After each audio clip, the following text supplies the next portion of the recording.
It was a fresh Friday morning in Leicester, and at the National Space Centre, coaches carrying excited schoolchildren had begun arriving for their visits to the complex. Miss Stewart had brought her Year 9 science group to the centre from Applewood High School.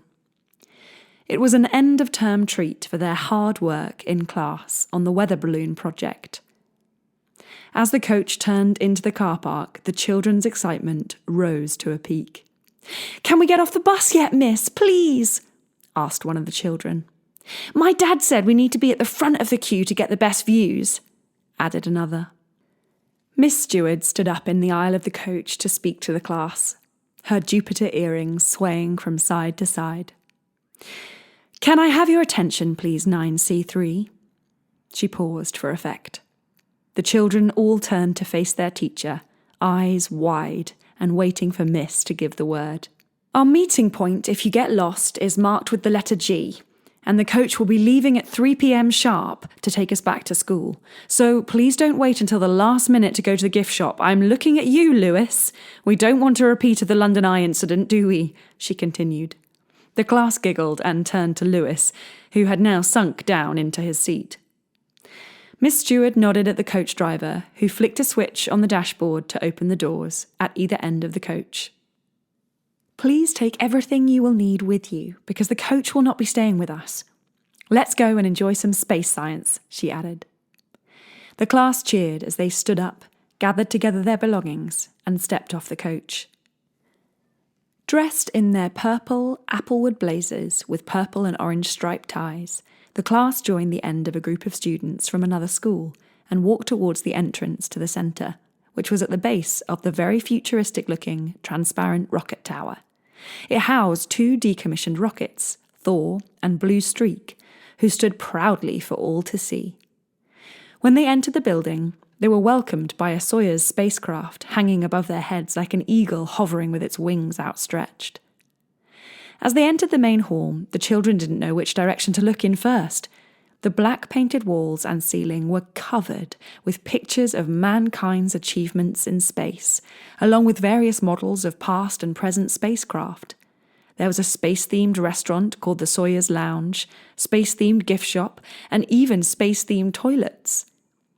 Each class was greeted by a tour guide who would accompany them for their day as they explored the Space Centre. A young blonde woman in Space Centre uniform with her hair in a ponytail walked over to the group. "Welcome to the National Space Centre," said the woman. "My name is Jenny, and I will be your guide today." She handed each of the students a leaflet that showed the 7 different zones in the centre, which were the Rocket Tower, Into Space, Sir Patrick Moore Planetarium, Space Oddities, Orbiting Earth, Our Solar System, and the Universe.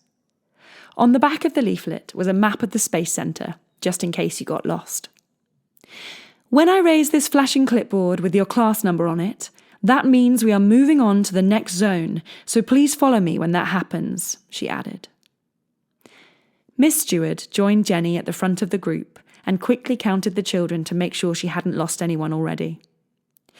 9C3, you are representing Applewood High School, so best behaviour, please. Jenny, please lead the way," she asked.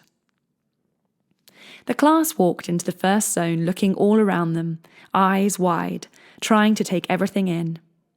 There were lots of displays to look at that showed items from space missions, parts of spacesuits and equipment from space probes. The class was able to touch and feel some spacesuits and try some space food that astronauts and cosmonauts eat while they're in orbit. In each zone, there were interactive experiments to do, lots of space artifacts, video displays that showed current missions, as well as lots of space sounds and atmospheric space music. Lewis was really excited by the whole experience because he loved everything to do with space and science. His mum and dad were both science teachers at another school and had gotten Lewis interested in space when he was a little boy.